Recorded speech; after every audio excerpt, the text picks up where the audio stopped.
Hello and welcome to Squawk 77, where we dive into the stories behind legendary planes and the pilots who dared to push them to their limits. I'm Bill Daly, your host and private pilot. Today we're exploring an aircraft that captured the heart of America back in the late Roaring '20s, the Curtiss Robin. In 1927, Charles Lindbergh's non-stop flight across the Atlantic sparked a real fever for flight in everyday Americans all across the country. Suddenly, everybody wanted to feel the thrill in their own planes. The Curtiss Aeroplane and Motor Company saw an opportunity and stepped up with something affordable, rugged, and easy to fly. And by 1928, they began producing the B-1 Robin. Priced just under $4,000, it quickly became a symbol of accessible aviation. The Curtiss Robin was a high-wing monoplane, meaning its single wing sat above the fuselage, giving the pilot a clear view below, but of course, obstructing a view above. The Robin's enclosed cockpit was a step forward in comfort, allowing for all-weather flying, and that was a pretty big deal for pilots used to open cockpits. The fabric was built from fabric-covered steel tubing, a sturdy choice for the time, while the wings featured wood spars and aluminum ribs. This combination of materials balanced durability with cost, keeping the Robin affordable yet tough. One of the Robin's most notable features was its power plant. The early Robins came equipped with a Curtiss OX-5 8-cylinder water-cooled engine originally used in the World War I trainer planes like the JN-4 Jenny. Though the OX-5 wasn't particularly powerful, coming in at about 85 horsepower, it was reliable and relatively cheap. Now, later, Curtiss upgraded to a 6-cylinder air-cooled Challenger radial engine. Now, that boosted the power up to about 165 horsepower and allowed the Robin to carry a bit more weight. The upgrade was crucial, as it made the Robin suitable for demanding flights, including endurance records and cross-country adventures. Here's something interesting. The Robin wasn't a small plane for its day. With a wingspan of around 41 feet and a length of nearly 25 feet, it needed a decent-sized hangar. Now, it seated two passengers in the front with a pilot at the controls in the rear. When it came to range, the Robin could fly up to 400 miles on a full tank. Later modifications to the fuel system allowed Robins like the one flown by the Hunter brothers on their 1930 endurance flight to stay aloft for weeks with mid-air refueling. And I thought that was just a modern thing. It goes all the way back to 1930. How about that, guys? The Robin had a cruise speed of about 85 miles per hour. By no means fast, but it got the job done. It was easy to fly, forgiving for beginners, and famously rugged. This plane was built to take a beating and keep on going. In fact, that reliability is part of what made it so popular, not only for personal use, but also for training new pilots and even some early airmail routes. The Curtiss Robin is a prime example of the aviation boom in the late 20s. And boy, what a boom it was. Curtiss Robin had to ramp up production to 17 planes per week just to meet demand. And by the end of its run, they produced a whopping 769 Robins. Perhaps the most famous Robin was flown by a man with a mischievous streak. Douglas Wrong Way Corrigan. After being denied clearance by the U.S. government for a transatlantic flight, Corrigan took off from New York claiming that he was heading to California. But 28 hours later, he touched down in Ireland and chalked it up to a navigational error, and a legend was born. I had a chance to see the actual Curtiss Robin flown by Wrong Way himself over 80 years ago at the Planes of Fame Museum in Chino, California. The plane is in pretty bad shape.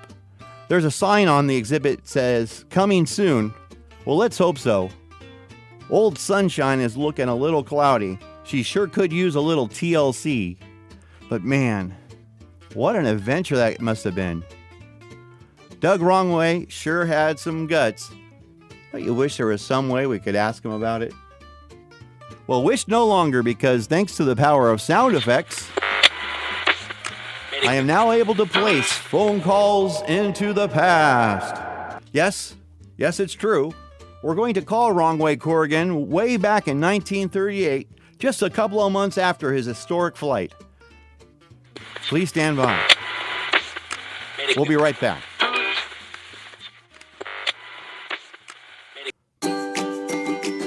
Welcome to Navigating Campus Life with Albert Lopez, your ultimate guide to thriving in college. Join us as we dive into everything from professional and personal development. I was very grateful Mount SAC offered a lead workshop that connected me to resources on campus such as the Career Center.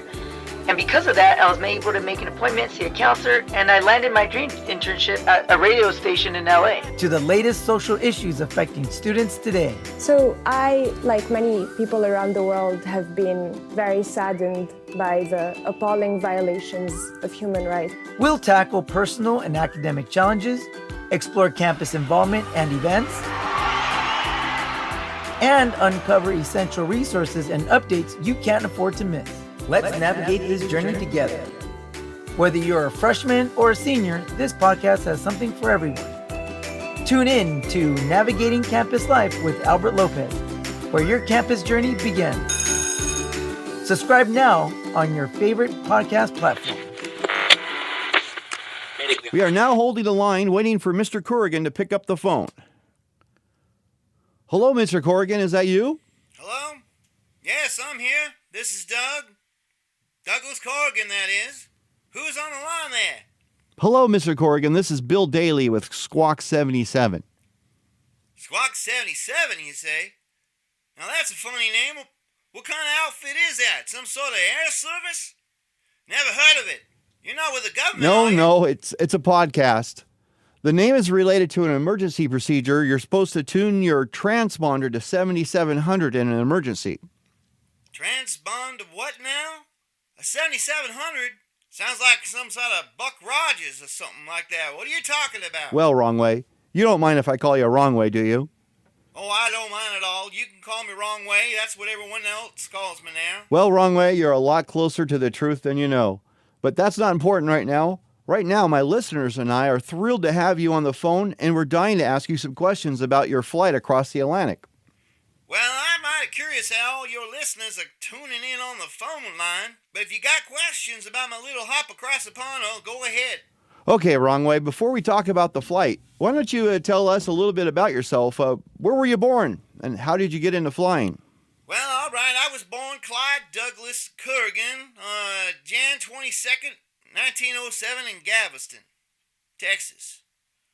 Most folks know me by the name of Doug, or nowadays Wrong Way. My family moved around quite a bit when I was young, but by the time I was 9, we settled down in sunny Los Angeles, California. Now, as for getting into flying, well, that happened all up pure by chance. One day I spent a whopping $2.50 for a 10-minute sightseeing flight in the Curtis Jenny. That old bird lifted off, and I tell you, something in me licked off right along with her. I walked off that plane knowing that I found my future. Up there in the sky. Not long after, I started taking lessons every Sunday. Learned everything I could. Eventually, I landed myself at Bryan Aeronautical in San Diego. And wouldn't you know it, I ended up helping build the Spirit of St. Louis, the very plane that took Lindbergh over the Atlantic. Well, seeing him pull off that trip, it made me dream up one of my own. Well, I heard before you got lost, you had applied for permission, but were rejected. Why did they have a problem with you flying across the ocean? Oh, you know how it goes. Bureaucrats. Always seem to have their reasons, don't they? They thought my old Curtis Robin, Sunshine, just wasn't up to snuff for the long-haul trip across the ocean. To them, she seemed like a beat-up old jalopy, barely fit for buzzing around the local airfield, let alone crossing the Atlantic. I suppose they saw old Sunshine the way you look at an old Model T and think, there's no way that thing's going to make it on a road trip. What was their explanation? They wanted radios, fancy gear, all sorts of things like that. Well, sure enough, I didn't have them. But, I got my radio license and I put faith in her and I made plenty of my own adjustments. Extra fuel tanks, a stronger engine, everything I figured she needed to make it over to Ireland in one piece. When they turned down my request for a third time, and that Celie Earhart gal went missing, well, I figured they'd never let a fellow like me and my Sunshine make the crossing. So I just filed a flight plan from California to New York, and then back again instead. I just happened to misplace the whole country and a little bit of the ocean along the way. A simple mix-up. So, what was the flight like? Did you encounter any issues? Issues? Oh, you can say that. Let me tell you, Sunshine, she put up quite a fight on that flight. I took off with more fuel than I ever carried, and Sunshine, she was so heavy, she nearly ran out of runway before getting airborne. But once we were up, things seemed steady enough, until the fuel started leaking. Wait. Your fuel tank was leaking? Gas was slopping around my feet, so I had to punch a hole in the floor with a screwdriver just to let it drain out. The smell alone was enough to knock a guy out, so I kept sticking my head out the window to get some fresh air. Not exactly the picture of comfort, let me tell you. And then there was the fog. Thick, rolling fog that left me blind as a bat for miles on end. Just me, my compass, which I'm sure had a mind of its own, and a prayer. Every time I saw a fishing boat or a stretch of water, I thought, well, Doug, you're either lost or incredibly lucky. But luck or not, after 28 hours up there with nothing but fig bars and chocolate, I started spotting these little green hills.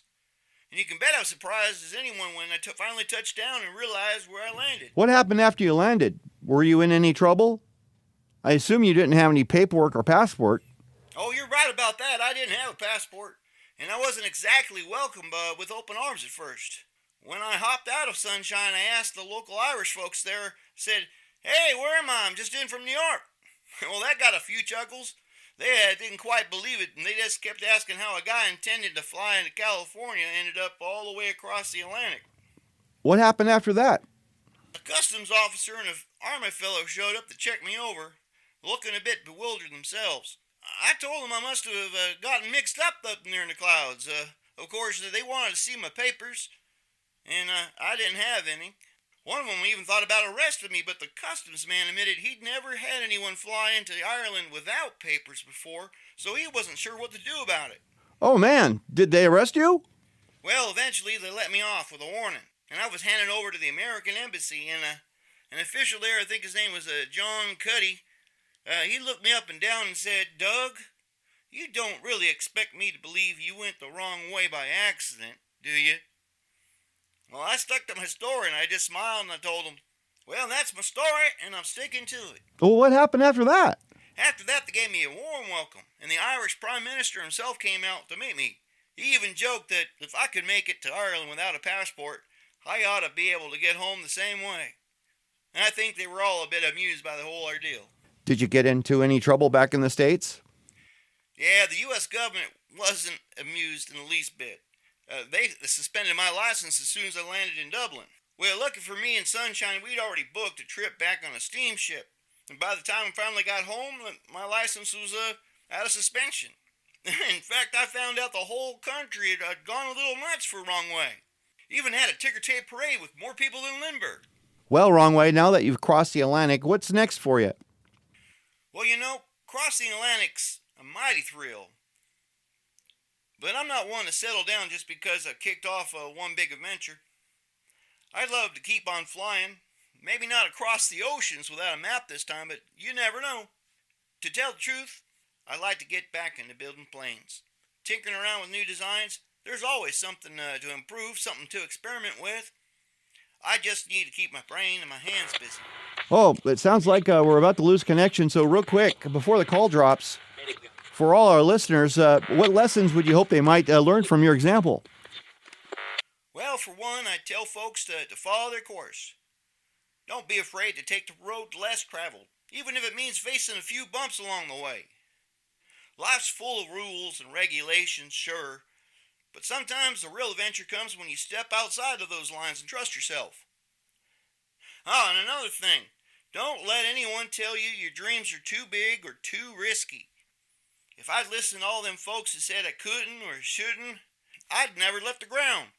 So whether you're a flyer or just someone with a big idea, remember that persistence, a little ingenuity, and maybe a touch of humor can carry you further than you ever thought possible. Well, thanks again, Wrong Way, for taking the time to speak with me and my listeners. It was truly a fascinating and inspiring tale. And like they say, fly low and avoid the radar. Radar? Now, what on earth's that?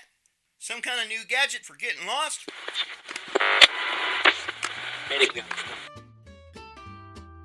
Hey now, wasn't that exciting? It sure was great to be able to speak with Wrong Way. You know, I thought about telling him I found sunshine in a museum, but I doubt he would have believed me, and he probably had hung up on me when I told him I was calling from the future. A few years later, Doug would move on to train pilots in the lead up to World War II.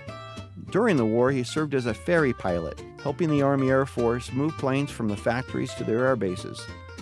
After the war, he settled down in Santa Ana and became an orange farmer. He held on to sunshine for the rest of his life. Sunshine was found in Doug's Santa Ana garage before making her way to the Plains of Fame. I want to make a shout out to the history guy whose wonderful retelling of the story inspired me to make a visit to the Plains of Fame and have a look at old Sunshine for myself. You really should check out his channel on YouTube, The History Guy. He covers a lot of interesting topics, and he certainly has enriched my life. I had a lot of fun putting this podcast together for you, so please let me know if you'd like to hear more phone calls into the past. And if you wouldn't mind, give me a like and subscribe. They tell me that it helps Al Gore's rhythm or something like that.